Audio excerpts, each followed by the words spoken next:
जय माई जय जय माई राधा कृष्ण माई जय जय माई जय जय माई राधा कृष्ण माई जय जय माई जय जय माई शिरडी साई माई।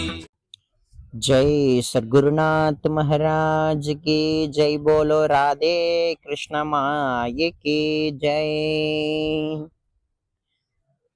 பாபாவுடைய பக்தர்கள் பல பேர் இருக்காங்க. பாபா வாழ்ந்த பொழுது அவரை சுற்றி ஆயிரம் பக்தர்கள் படைசூழ இருந்தாங்க இல்லையா? நம்ம பாபாவுடைய சரீரத்திலேருந்து நம்ம நிறைய படிச்சிருப்போம். ஆனா அந்த பக்தர்கள்ல பாபாவுடைய பூரணமான அருளுக்கு பாத்திரமாகி அவர் பாபா எதற்காக இந்த ஒரு அவதாரம் பண்ணியிருக்கார்? பொதுவா ஞானிகளுடைய அவதாரம் எதற்காக அப்படின்னு நீங்க கேட்டீங்கன்னா, நமக்கு தேவையானது எல்லாத்தையும் பூர்த்தி பண்ண வைக்கிறதுக்காகவா அப்படின்னா கிடையாது. அதாவது எனக்கு திருமணம் ஆகணும், எனக்கு வேலை கிடைக்கணும், வீடு கட்டி பாதிலே நிக்குது அந்த வீடு பூர்த்தி ஆகணும், எனக்கு கம்பெனில இன்னும் சம்பளம் அதிகமா கொடுக்கணும், இந்த மாதிரி காரியத்துக்காகத்தான் மகான்கள் வந்திருக்காங்களா அப்படின்னா கிடையாது. அப்புறம் எதுக்குப்பா வந்திருக்காங்க அப்படின்னு கேட்டீங்கன்னா, இந்த வாழக்கூடிய வாழ்க்கைய விடுதலை கொடுக்கறதுக்காக. விடுதலை மீன்ஸ் என்னன்னா, அறம் பொருள் இன்பம் வீடு அப்படின்னு சொல்லுவாங்க. சரிங்களா? அதுல அறம் பொருள் இன்பம் இது மூணுத்தையும் நம்ம சம்பாரிச்சிடலாம். ஆனா வீடு பேரு மோட்சம்னு ஒண்ணு இருக்கு. அதாவது மோட்சம் அப்படின்றது பார்த்தீங்கன்னா, இந்த உலகத்தை விட்டு உடம்ப விட்டு உயிர் போது இதெல்லாம் கிடையாது. என்னன்னா அமரத்துவம் அப்படின்னு சொல்லக்கூடிய ஒரு உயர்ந்ததான நிலை. என்னைக்கும் எப்போதும் எந்த காலத்திலையும் பகவானோடு ஒன்றி வாழக்கூடிய ஒரு அற்புதமான வாழ்க்கை. அந்த வாழ்க்கையில பகவானும் நம்மளை தவிர வேற யாரும் அலோடு இல்லை. சமய சந்தர்ப்பம் பார்த்து பகவானுக்கு பசின்னு ஒண்ணு எடுத்துட்டு அப்படின்னா நம்மளை அப்படியே சாப்பிட்டுருவார். ஆக மொத்தம் நம்ம காணாம போயிடுவோம். நம்ம காணாம போகிறது தான் மோட்சம். பகவானோடு ஒன்று கலந்து அவனாகவே ஆகிடுறது தான் மோட்ச கதின்னு சொல்லப்படுறது. அதை நிறைய பேர் புரிஞ்சுக்காம மோட்சன்றது இதை செத்து போறது மரணம் அப்படின்லாம் நினைச்சுக்கிட்டு இருக்காங்க. தப்பு. அந்த மாதிரி பாபா கூட வாழ்ந்த எத்தனையோ சில அடியார்களுக்கு மட்டும்தான் இந்த மோட்சம் சித்திச்சுது. அதுலயும் தாதா சாஹேப் தீட்சித் ஐயா, நிறைய பேர், மேகா, அப்புறம் தாத்யா சாஹிப் நூல்கர், அப்புறம் பாத்தீங்கன்னா முக்தாராம், அமிர்தாஸ் பவனி மேதா, நிறைய அடியார்களுக்கு அந்த கதி கிடைச்சதா நம்ம படிச்சிருக்கோம்.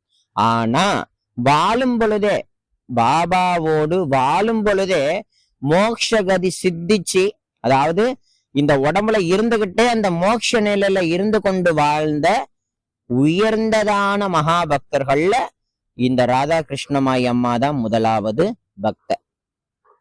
அவ்வளவு உயர்ந்த நிலை, வாழும் பொழுதே பாபாவோடு ஒன்று கலந்த நிலை. அப்படின்னா ராதா கிருஷ்ணமாயி அப்படின்றது ஒரு பெண்ணே அல்ல, அந்த இடத்துல பாபா தான் இருக்கார்.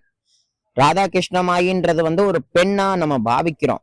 ஆனா அந்த உடல்ல இருந்து பூர்ணமா இயங்குனதே பாபா தான்ங்கிறது ராதா கிருஷ்ணமாயி அம்மாவை பத்தி நம்ம தெரிஞ்சுக்கிட்டாதான் தெரியும். உபாசினி மகாராஜை பத்தி நம்ம தெரிஞ்சுக்கிட்டாதான் தெரியும். நரசிம்ம சுவாமிஜியை பத்தி நம்ம தெரிஞ்சுக்கிட்டாதான் தெரியும். பாபா தான் அவங்களுக்குள்ள இருந்து கொண்டு உயர்ந்ததான சாதனைகளை பண்ணி வாழும் பொழுதே அந்த உயர்ந்த நிலையை கொடுத்திருக்கார் அப்படின்றத உணரலாம். நீ சொல்றதெல்லாம் எங்கெங்கயோ இருக்கேப்பா, இதெல்லாம் எங்களுக்கு சுத்தமா புரியலையேப்பா. இந்த சப்ஜெக்டை நம்ம அப்புறமா பார்த்துக்கலாம். கதைக்கு வருவோம். பாபாவோட அருளால ஜெயராம் சாயி அவர்களுடைய அந்த அன்பான விஷயங்கள்னால எனக்கு ஆயை பத்தி தெரிய வந்தது. ஆனா அதே சமயத்துல ஆந்திரால ஒரு பெரிய ஒரு மகரிஷி இருக்கார், ரமணானந்த மகரிஷின்னு பேரு. அவர் நம்ம ராதா கிருஷ்ணமாயி அம்மாவை பூர்ணமா ஆராய்ச்சி பண்ணி சரியா பார்த்தீங்கன்னா 50 அத்தியாயங்கள் கொண்ட ஒரு நூலை வெளியிட்டார். தெலுங்கு மொழியில ஷிரடியிலேயே ரிலீஸ் பண்ணி, ஷிரடியிலேயே 2000-3000 பக்தர்களுக்கு அன்னதானம் போட்டு ஷிரடியிலேயே அம்மாவுக்கு நிறைய விசேஷங்களை பண்ணார் அவரு. அந்த விசேஷமான காரியத்துல நம்ம ஜெயராம் சாயும் கலந்துகிட்டார். அதோட மட்டும் இல்ல, ராதாகிருஷ்ணமாயி அம்மாவுடைய அம்மாவுக்காக 300 ஏக்கர்ல ஸ்ரீ ராதாகிருஷ்ணமாயி தர்பார் அப்படின்னு கட்டி வச்சு அங்க பாபாவை, ஸ்ரீ ராதைய, ஸ்ரீ விட்டல் பாண்டுரங்கனை பிரதிஷ்டையும் பண்ணியிருக்கார். இன்னைக்கு அந்த வழிபாடு சீரும் சிறப்புமா நடந்துட்டே இருக்கு. இது ஆந்திரால. சரிங்களா? இதே சமயத்துல நம்ம பெங்களூரை சேர்ந்த லக்ஷ்மிவணன் அம்மாவை பத்தின விஷயங்கள் எல்லாத்தையும் அங்கங்க, அதாவது சதறி கடந்த முத்துக்களை அப்படியே ஒன்னா கோத்து ஒரு சின்ன மணி மாலையா அத ஒரு நூலாக்கி ரிலீஸ் பண்ணாங்க. அதுதான் சாயி பக்தியே ராதா கிருஷ்ணமாயி அப்படின்ற ஒரு நூல். அந்த நூல் எனக்கு நம்ம ஜெயராம் சாய் கொடுத்தார். அத நம்ம பாலாஜி பாகவதர் கோவிந்தபுரம் அவங்கள்ட்ட கொடுத்தோம். அதை அடியன் படிக்க ஆரம்பிச்சேன். அதை படிக்க படிக்க படிக்க படிக்க எனக்குள்ள எங்க அம்மாவை தந்தார் பாபா. எனக்குள்ள எங்க அம்மாவை பாபா உணர்த்தினார்.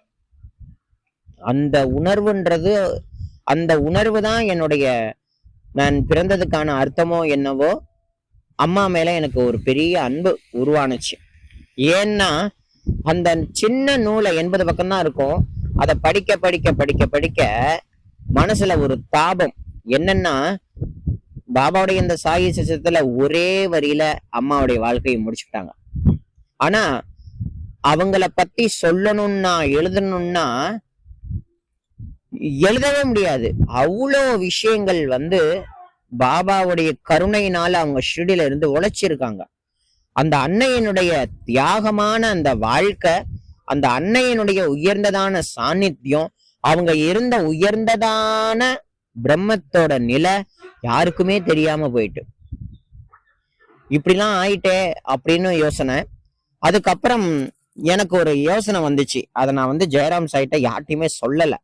என்ன யோசனையா, அவங்கள என்னுடைய அம்மாவா நான் பூர்ணமா ஏத்துக்கிட்டேன். இப்ப எனக்கு ஒரு அம்மா ஒருத்தி இருந்து, எங்க அம்மா தான் ராதாகிருஷ்ணமாயி எல்லாரும் நினைச்சுக்குங்க அப்படின்னு ஒருத்தவங்க இருந்து, அவங்களுடைய வாழ்க்கை வரலாறு ஒண்ணுமே இல்லாம போய், அவங்களுடைய ஒரு போட்டோ எதுவுமே இல்லாம போய் இருந்தா, ஒரு பிள்ளையா இருக்கக்கூடிய என்னுடைய கடமை என்ன அப்படின்னு நீங்க நினைச்சீங்க அப்படின்னா, எங்க அம்மாவுக்கு ஒரு சொரூபத்தை நம்ம எப்படியாவது கொண்டுட்டு வந்தே ஆகணுங்கிறது தான் ஒரு மகனா அடியேன் நினைச்சேன்.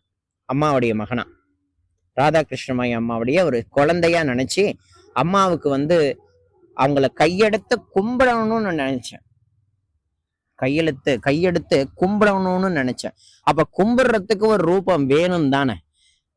அப்ப லக்ஷ்மி ரமணன் அம்மா புக்குல அட்டப்படத்துல ராதாகிருஷ்ணமாய்க்கு உருவமே இல்லை, உண்மையிலேயே இல்லதான். ஆனா அந்த அட்டப்படத்துல சாரதா தேவியோடைய போட்டோ இருந்தது. என்னடா அது சாரதா தேவியோட போட்டோ இருக்கு, அப்ப அம்மாவுக்கு உருவமே இல்லையே, நம்ம அம்மாவுக்கு ஏன் உருவம் இல்லை, நம்ம ஏதாவது பண்ணி அம்மாவோட உருவத்தை வரைஞ்சி அதை நம்ம சாமி கும்பிடுவோம் அப்படின்னு நினைச்சு, நம்ம பாபா கோவிலுக்கு வரக்கூடிய வீரமணின்னு சொல்லக்கூடியவர், அவர் நல்ல ஆர்டிஸ்ட், நல்ல பாபா டிவோட்டி, அவர்கிட்ட போய் அந்த 80 பக்க நோட்டை கொடுத்து, அந்த புக்கை கொடுத்து, இதை நல்லா படிங்க, நல்லா படிச்சு முடிச்சுட்டு பாபா கிட்ட தியானம் பண்ணுங்க, பாபா கிட்ட ப்ரே பண்ணுங்க. நீங்க ஒரு சொரூபத்தை வரைகிறீங்க, அந்த சொரூபந்தான் எங்க அம்மா ராதாகிருஷ்ணமாயி, அவளைத்தான் நான் வழிபாடு செய்ய போறேன் அப்படின்னு சொல்லிட்டு வந்துட்டேன். அதுக்கப்புறம் என்ன நடந்துச்சு அப்படின்றத அடுத்த பதிவுல நம்ம பார்க்கலாம். இனி ரொம்ப இன்ட்ரெஸ்டிங்கா இருக்கும். இனி பலவிதமான சத்தியங்கள் வெளியில வரும். சத்தியம் மீன்ஸ் என்னன்னா, ராதாகிருஷ்ணமாயி அம்மாவினுடைய உயர்ந்ததான மகத்துவம் கொஞ்சம் கொஞ்சமா சுவாமி கருணையினால வெளிவரும். சரிங்களா? நிறைய விஷயங்கள் பாபாவோட பக்தர்கள் மூலமா நிறைய சொல்லப்பட வேண்டி இருக்கு. ராதாகிருஷ்ணமாயி அம்மாவை மட்டும் இல்ல, நிறைய பக்தர்கள் அவர்களுடைய விசேஷங்கள், அவர்களுடைய சாநித்தியங்கள் எல்லாமே பேசப்படுறதே இல்லை, யாரும் பேசுறதும் இல்லை. ஏன்னா தெரியல, ஆர்வம் வேணும் இல்லையா? அடியார்களை பத்தி பேச வேண்டிய ஆர்வம் முதல்ல இருக்கணும். பகவானை பத்தி பேசலாம், உலகத்துல 1000 பேர் இருக்காங்க. ஆனா அடியார்களை பத்தி பேச யாரு இருக்கா?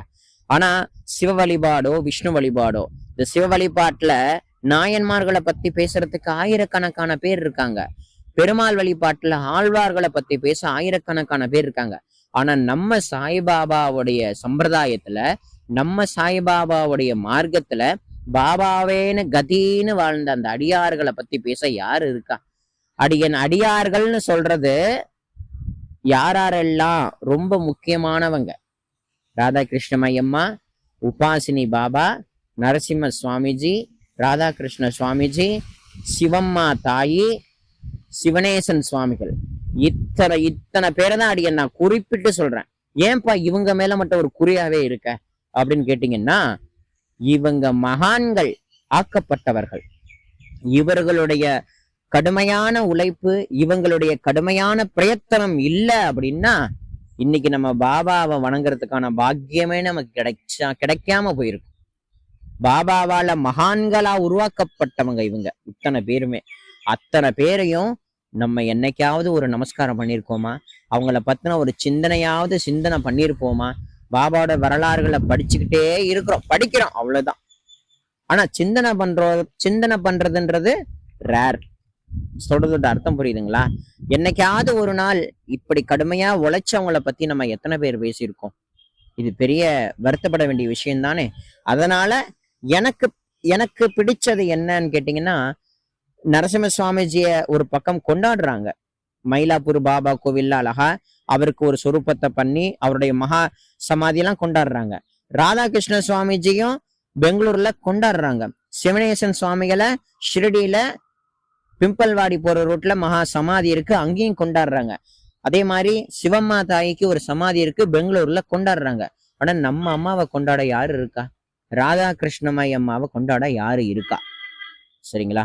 அதனால அந்த அன்னைக்கு ஒரு மகனாக இருந்து கொண்டு அவளை என்ன சொல்றது அப்படின்னா, அவள் யாரோ நம்ம நினைக்க கூடாது. அவள் நம்மளுடைய அம்மா. நம்ம அம்மாவை நம்ம தாங்க கொண்டாடணும்.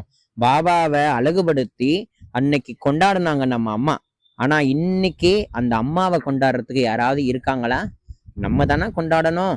அதுக்கான ஒரு பொறுப்பும் அதற்கான ஒரு கடமையையும் நம்ம எடுத்துக்கொண்டு செயல்பட்டோம்னா அதுதான் பாபாவுக்கு ஆனந்தத்தை கொடுக்கும். அடியார்களை எந்த அளவுக்கு கொண்டாடுறோமோ அப்பதான் பகவானுக்கும் சத்குருநாதனுக்கும் ஆனந்தம் கிடைக்குமே தவிர, அடியார்கள் எல்லாத்தையும் புறந்தள்ளி விட்டு பகவானே நீதான் எனக்கு வேணும், அடியார்கள் யாரும் வேண்டான்னு சொன்னா பகவானையே அவமரியாதை பண்றதுக்கு சமமாகும். ஆகையினால அடியன் எடுத்திருக்கிற இந்த கைங்கரியம் அடியார்களுக்கானது. இந்த அடியார்களுக்குரிய காரியத்தை தான் அடியன் எடுத்து தீர்க்கமான முறையில பாபாவுடைய அருளால செய்து கொண்டிருக்க. அதுல ராதாகிருஷ்ணமய்யம்மா ரொம்ப முக்கியத்துவமானவங்க, போற்றப்பட வேண்டியவங்க, அனைவராலும் வணங்கப்பட வேண்டியவங்க. ஆகையினால அடுத்தடுத்த பதிவுல அம்மாவை பத்தி நிறைய விஷயங்கள் அடியேன் உணர்ந்து சொல்றேன். ஏதோ கதை விடுறது இல்லை. இந்த விஷயம் உணர்ந்தாதான் இந்த வார்த்தைகள்ல வரக்கூடிய ஒவ்வொரு சத்தியத்தையும் நீங்க உணரலாம். உங்களுடைய மனசு, ஆள் மனசுல இது படும், நிச்சயமா படும். எந்த அளவுக்கு நீங்க இதை கேட்கிறீங்களோ உணர்றீங்களோ அந்த அளவுக்கு இதை நீங்க உண்மையா உணரலாம்ங்கிறத சொல்லிக்கிறேன். சாய்ராம்.